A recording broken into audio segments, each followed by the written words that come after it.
Hello दोस्तों, एक बार फिर आपका बहुत बहुत स्वागत है आपके अपने चैनल एयरफोर्स एग्जाम पेपर में।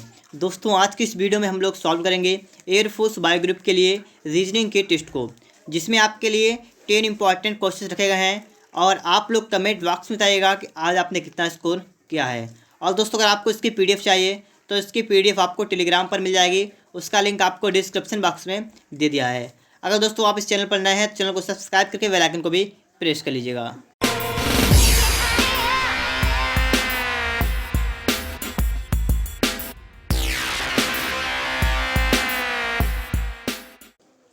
देखिए दोस्तों, क्वेश्चन में लिखा हुआ है, एक अनुक्रम दिया है जिसमें एक पद रिक्त है। दिए गए विकल्पों में सही विकल्प चुनें जो अनुक्रम को पूरा करे। 1,1, 3,9, 6,36, 10,100 और आपके लिए लिखा है क्वेश्चन मार्क 225। तो यहाँ पर आपको सोचना है। देखिए किस प्रकार से आप यहाँ पर देखेंगे। यहाँ पर लिखा हुआ है 1,1, यहाँ पर आप देखिएगा 1,1 लिखा हुआ है। इसका मतलब एक और फिर क्या किया इन्होंने, एक का वर्ग कर दिया, वो भी कितना हुआ, एक। इस प्रकार से एक आ गया। आगे देखिए 3, 9, तो 3 और यहाँ पर इन्होंने किया 3 का वर्ग, कितना होता है 9, तो 3 का वर्ग आ गया 9 यहाँ पर। आगे देखिए 6, 36 का मतलब 6 और फिर 6 का वर्ग करेंगे, कितना आएगा 36 आएगा यहाँ पर भी। इसी प्रकार आगे देखेंगे 10, 100 लिखा हुआ है, 10 का वर्ग कितना होता है 100 होता है। तो आपको यहाँ पर देखना है, लिखा है 225। अब आपको बताना है 225 किसका वर्ग होता है। तो सभी को पता होगा कि 225 जो होता है 15 का होता है स्क्वायर, ठीक है। 15 का वर्ग कितना होता है 225। तो इसका मतलब यहाँ पर आना चाहिए आपका 15 आना चाहिए। तो ऑप्शन नंबर दोस्तों इसके लिए बी वाला ऑप्शन राइट ऑप्शन हो जाएगा। यहाँ पर क्या हो जाएगा 15, ठीक है। ऑप्शन बी वाला इसके लिए करेक्ट हो जाएगा। अब देखिए इसके बाद दोस्तों आपके लिए नेक्स्ट क्वेश्चन क्या है, नीचे दी गई श्रृंखला में गलत पद ज्ञात करें। आपको यहाँ पर गलत पद को चूज करना है कि कौन सा पद यहाँ पर गलत है। तो आप यहाँ पर देखिएगा, सबसे पहले तो हम लोग यहाँ पर 3 का ये बना लेंगे, ठीक है। 3 का अलग कर लीजिएगा। अब देखिए दूसरे वालों को देखिए क्या है, 4 लिखा है पहले, फिर 4 का स्क्वायर लिखा है, फिर 4 का क्यूब लिखा है, मतलब 4, तो 4 लिखे हैं, 4 का वर्ग 16 और 4 का घन कितना हुआ है 64। इसी प्रकार इसे देखिए, इसमें क्या है 5 पहले है, फिर 5 का स्क्वायर है, फिर 5 का क्यूब। अब बात करेंगे पहले वाले की, लिखा है 3, 10, 27। इसका मतलब क्या हुआ, यहाँ पर अगर देखेंगे तो पहले 3 है, फिर यहाँ पर 3 का स्क्वायर होना चाहिए, फिर 3 का क्यूब होना चाहिए। देखिए 3 तो 3 है, 3 का स्क्वायर कितना होता है 9 और 3 का घन कितना हो 27, बिल्कुल सही है। तो यहाँ पर 10 नहीं होना चाहिए, यहाँ पर कितना हो चाहिए, यहाँ पर होना चाहिए 9। तो ऑप्शन की बात करेंगे, यहाँ पर सी वाला ऑप्शन राइट ऑप्शन होगा। यहाँ पर जहाँ पर आपके लिखा हुआ है 10, तो यहाँ पर 10 नहीं होना चाहिए, कितना होना चाहिए यहाँ पर होना चाहिए आपके लिए 9। इसके बाद दोस्तों देखिएगा नेक्स्ट क्वेश्चन क्या है। अगला क्वेश्चन लिखा हुआ है, दी गई वर्ण श्रृंखला में कुछ वर्ण लुप्त हैं, लुप्त वर्णों के सही क्रम को दिए गए विकल्पों से चुनें, ठीक है। तो आपको यहाँ पर चूज करना है। तो देखिए किस प्रकार से हम लोग इस सवाल को भी सॉल्व करेंगे। सबसे पहले दोस्तों आपको यहाँ पर देखिए ये 3 का अलग कर देना है, यहाँ पर 3 का, फिर आगे आपको 4 करना है, फिर आगे आपको 5 करना अलग है और फिर आगे आपको 6 भरने हैं, ठीक है। तो इस प्रकार से अलग के लिए हमने। अब आपको यहाँ पर चेक करना पड़ेगा, ठीक है, थोड़ा समझना पड़ेगा। समझिएगा, यहाँ पर लिखा हुआ है NO, ठीक है। तो ये NO यहाँ पर आ गया। बात देखिएगा, यहाँ पर NO लिखा हुआ था तो वो आपने आगे बढ़ा दिया है, ठीक है। आगे देखेंगे, देखिए OPQ लिखा हुआ है ये वाला, तो ये आगे यहाँ पर आ गया है। ये 3 अक्षर जो है आपके आगे कर दिए गए हैं, एक छोड़ दिया गया है। इसी प्रकार दोस्तों आपको ये आगे जो 4 अक्षर लिखे हुए हैं ये आगे ले जाने, PQRS, ये 4 तो आपको आगे ले जाने हैं। इसके बाद आपको देखना है कि अगला अक्षर हम लिखेंगे तो कौन सा लिखेंगे। यहाँ पर देखिए PQRS के बाद क्या आता है, T आता है, तो यहाँ पर T आना चाहिए। अब आप ऑप्शन नंबर देखिएगा, तो आपको ऑप्शन नंबर देखिए किस में दिख रहा है, ऑप्शन नंबर आपको सी वाले में दिख रहा होगा, लिखा है PQRST दिख रहा है आपको। तो इसके लिए करेक्ट होगा ऑप्शन नंबर आपका सी वाला। अब दोस्तों इसके बाद में आपके लिए देखिए नेक्स्ट क्वेश्चन क्या है। अगला प्रश्न देखिए, यहाँ पढ़िएगा इसे। दी गई समरूपता के आधार पर दिए गए विकल्पों में से नहीं दिया गया है, लिखा है नहीं दिया गया युग्म ज्ञात करें। तो आपको यहाँ देखना है कोलकाता, पश्चिम बंगाल। अब यहाँ पर आपको समझने वाली बात है कि पश्चिम बंगाल और कोलकाता, इसमें क्या है। तो यहाँ पर बात यह है कि पश्चिम बंगाल की राजधानी क्या होती है, होती नहीं है, मतलब क्या है। तो पश्चिम बंगाल की राजधानी क्या है, कोलकाता, ठीक है। अब आपको देखना है यहाँ पर, जिस प्रकार से पश्चिम बंगाल की राजधानी कोलकाता हो गई है, उसी प्रकार से किसकी राजधानी क्या होती है। तो आपको पता है राजस्थान की राजधानी क्या होती है, जयपुर है। तो ऑप्शन दोस्तों इसके लिए सी वाला ऑप्शन राइट ऑप्शन होगा कि राजस्थान की जो है राजधानी क्या है, जयपुर। तो ऑप्शन सी इसके लिए राइट ऑप्शन हो जाएगा। अब देखिए इसके बाद में आपके लिए नेक्स्ट क्वेश्चन क्या है, लिखा है निम्नलिखित में पहले 2 पदों के बीच एक निश्चित संबंध है दिए गए विकल्पों में से उस पद का चयन करें जो तीसरे शब्द के साथ वैसा ही संबंध रखता है। आपको यहाँ पर चेक करना है। सबसे पहले लिखा है ABCD और इसी ने क्या लिखा है, लिखा है WXYZ। अब आप यहाँ से यहाँ पर देखिएगा, ठीक है। तो देखिए Z होता है 26 पर, A होता है 1 पर, तो टोटल कितना हो रहा है 27। इसी प्रकार आगे देखेंगे B और Y को देखेंगे, Y होता है 25 पर और ये होता है 2 पर, तो ये भी 27 हो गया। चारों का योग कितना हो रहा है 27 हो रहा है। बात आपकी समझ में आ रही होगी, इसका योग कितना हो रहा है 27 हो रहा है।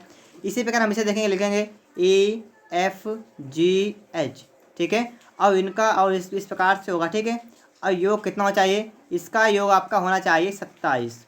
तो देखिएगा H होता है 8 पर, देखिए 27 से 8 को घटा दीजिएगा तो 17 से 8 जाएंगे, बचेगा 9, मतलब 19 होता है S, तो यहाँ पर आएगा S। इसी प्रकार देखिए G होता है 7 पर और 7 27 से घटाइए तो बचेगा 20 पे होता है T, तो ST। इसके बाद दोस्तों आगे देखेंगे तो F लिखा हुआ आपके लिए, और F के बारे में आप अगर समझें तो F होता है 6 पर और 27 6 के बचा 21 पे होता है U, तो लिखा है STU। आगे देखेंगे E लिखा हुआ है, E होता है 5 पर, 27 से 5 गया बचा 22, इसमें होता है V, तो आएगा STUV। ऑप्शन डी वाला इसके लिए राइट ऑप्शन होगा, लिखा हुआ है STUV। ऑप्शन नंबर डी इसके लिए राइट हो जाएगा। इसके बाद दोस्तों देखिएगा नेक्स्ट क्वेश्चन क्या अगला है। अगला है एक निश्चित कोर्ट में क्लियर को SBFMD और बोन देखो BUNDS को TEOPC लिखा आता है। इसी कोर्ट भाषा में STALE को किस तरह लिखा जाएगा। दोस्तों अगर आप इस चैनल पर नए हैं और एयरफोर्स बायो ग्रुप की तैयारी कर रहे हैं तो फटाफट से चैनल को सब्सक्राइब करें, क्योंकि आपको इससे बहुत ही लाभ मिलेगा। देखिए लिखा हुआ है CLEAR, ये लिखा हुआ है और इसको लिखते क्या है SBFMD, इतना लिखते हैं। अब आप लोग यहाँ पर समझिएगा बात को अच्छी तरीके से। R के बाद आता है S, मतलब प्लस का 1 कर देगा, तो A के बाद आता है B, E के बाद आता है F, L के बाद आता है M और C के बाद क्या आता है D आता है। तो इस प्रकार से बात समझिए आप, प्लस का क्या किया गया है, 1 किया गया है। इस प्रकार देखिए लिखा है बॉन्ड्स को लिखते हैं TEOPC, लिख लेते हैं हम लोग यहाँ पर, देखिए BONDS और इसको लिखते हैं TEOPC। अब यहाँ पे देखिए S के बाद कहाँ पर T पर आ गए, प्लस का 1 कर दिया। इसी प्रकार देखिए D के बाद E पर आए NOOP और VC, तो बिल्कुल करेक्ट है, यहाँ पर प्लस का 1 कर रहे हैं हम लोग। तो इसी प्रकार से इसे लिखेंगे STALE और इस पर भी हम लोग क्या करेंगे, प्लस का 1 कर देंगे। तो यहाँ प्लस का 1 आप लोग करिएगा और देखिएगा क्या आ रहा है यहाँ पर, तो प्लस का 1 करेंगे हो जाएगा F आएगा पहले नंबर पर, L और एक क्या आएगा यहाँ पर आएगा M आ जाएगा यहाँ पर, ठीक है। इसके बाद A के बाद आएगा B, T के बाद आएगा U और देखिए यहाँ पर कि S के बाद आता है T। तो इस प्रकार से आपका इतना आ गया है। अब दोस्तों आपको देखना है राइट ऑप्शन कौन सा होगा, तो ऑप्शन है बी वाला करेक्ट ऑप्शन होगा, FMBUT। ऑप्शन नंबर दोस्तों इसके लिए बी वाला राइट ऑप्शन हो जाएगा।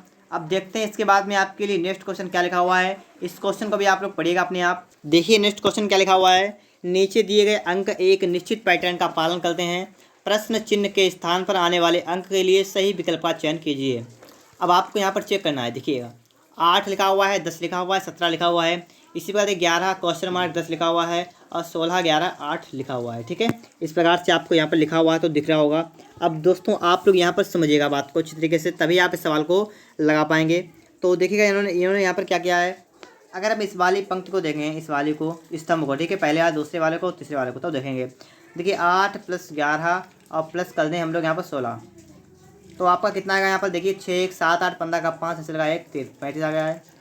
आखिरी देखिए आखिरी में लिखा हुआ है 17 + का 10 + का 8, जोड़िए कितना हुआ, देखिए 17 और 10 17 10 27 27 8 कितना हुआ 35, ये बिल्कुल करेक्ट है। इसी प्रकार दोस्तों आपको यहाँ देखना है, लिखा है 10 प्लस ये क्वेश्चन मार्क करेंगे x + का 11 बराबर होना चाहिए आपका 35, तो ये हो जाएगा x + 21 बराबर 35। तो भाई आपको यहाँ से x का मान निकालना आ जाएगा 14। तो दोस्तों ऑप्शन नंबर सी वाला राइट ऑप्शन यहाँ पर हो जाएगा, लिखा हुआ है 14, ठीक है। तो ऑप्शन सी इसके लिए करेक्ट ऑप्शन हो जाएगा। इसके बाद देखिए नेक्स्ट क्वेश्चन क्या आपके लिए है, निम्नलिखित में से कौन सा आरेख संगीतकार वाद्यवादक और वायलिन वादक के बीच सही संबंध को दर्शाता है। तो आप सभी जानते होंगे कि जितने भी वायलिन वादक होते हैं, कौन होते हैं, वायलिन वादक होते हैं, वे सभी वाद्यवादक भी होते हैं। तो जितने भी वायलिन वादक होते हैं वे सभी क्या होते हैं, वाद्यवादक होते हैं। और दूसरी बात यह है कि जितने भी वाद्यवादक होते हैं वो सभी होते हैं संगीतकार। तो आपका इस प्रकार से बनेगा, तो ऑप्शन ए वाला करेक्ट ऑप्शन होगा, ठीक है। ऑप्शन ए, ये नंबर बिल्कुल अंदर जो है इसे कहेंगे वायलिन वादक, जो इसके ऊपर है वो होगा वाद्यवादक, सबसे ऊपर वाला होगा संगीतकार, ठीक है। इस प्रकार से हो जाएगा। इसके बाद देखिएगा नेक्स्ट क्वेश्चन क्या आपके लिए, किसी फोटोग्राफी की ओर इंगित करते हुए एक व्यक्ति अपने मित्र को बताता है कि वह मेरे पिता के बड़े भाई की पौत्री है। फोटोग्राफ में दर्शित वह लड़की इस व्यक्ति से क्या संबंध रखती है? किसी फोटोग्राफी की ओर इंगित करते हुए एक व्यक्ति अपने मित्र को बताता है। तो देखिए एक तो व्यक्ति है, ठीक है, अब व्यक्ति बताता है अपने मित्र को, अब किसके तरफ है? एक फोटोग्राफर, ठीक है, फोटोग्राफी तो मतलब फोटो लिख लेंगे हम लोग यहाँ पर। इसका मतलब हुआ फोटोग्राफी को इशारा करते हुए कि वह कौन है? मेरे पिता, मतलब व्यक्ति के पिता। और क्या कह रहा है? पिता के बड़े भाई, पिता के भाई, बड़े भाई कौन होंगे इसके? इसके हो जाएंगे ताऊ। बात को अब समझिएगा आप लोग। तो कह रहा है ताऊ की पौत्री है। कौन है? पौत्री। तो अब बात समझिएगा यहाँ पर, जब ताऊ की इसके पौत्री है तो इसकी कौन हो जाएगी? ये इसकी हो जाएगी भतीजी। बात समझिएगा, इसकी कौन होगी? भतीजी हो जाएगी। तो ऑप्शन नंबर सी वाला इसके लिए करेक्ट ऑप्शन होगा। ऑप्शन सी में लिखा है भतीजी, तो सी वाला राइट ऑप्शन इसके लिए हो जाएगा। और देखिए इसके बाद में आपके लिए नेक्स्ट क्वेश्चन क्या है? एक व्यक्ति उत्तर पश्चिम दिशा की ओर अग्रसर है। किस दिशा में है? उत्तर पश्चिम की ओर अग्रसर है। और कह रहा है वह घड़े की दिशा में 90 अंश घूमता है, पुनः घड़े की विपरीत दिशा में 135 अंश मुड़ जाता है। व्यक्ति की दिशा लिखा है, वर्तमान में व्यक्ति की दिशा याद कीजिए। तो यहाँ पर आप देखिएगा, सबसे पहले तो हम लोग इसमें दिशा बना लेंगे यहाँ पर इस प्रकार से। ये उत्तर पूरब पश्चिम उत्तर दक्षिण सब कुछ बन गया यहाँ पर है। आप समझिए ईस्ट है ये वाली, और यहाँ पर वेस्ट, यहाँ पर नॉर्थ, यहाँ पर साउथ। बात कर रहा है कि एक व्यक्ति उत्तर पश्चिम दिशा में अग्रसर है। उत्तर पश्चिम किधर होगा? इस साइड में होगा। किस साइड में होगा? इस साइड में, देखिए इधर, ठीक है, इस साइड में है। और कह रहा है वह घड़ी की दिशा में 90 अंश मुड़ता है। घड़ी की दिशा, घड़ी होती है इस तरफ चलती है, तो इस तरफ चलेगा 90 अंश। 90 से मुड़ा तो यहाँ पर आ गया, इस प्रकार से हो जाएगा, ठीक है। तो 90 अंश तो ये मुड़ गया। और इसके आगे कह रहा है पुनः घड़े की विपरीत दिशा में 135 अंश मुड़ जाती है। अब इसकी विपरीत चलती है 135, तो इसकी विपरीत जाएगी 90 हो गई, और 45 बढ़ेगी आगे, मतलब यहाँ तक आ जाएगी, ठीक है। तो 135 आ गई यहाँ पर।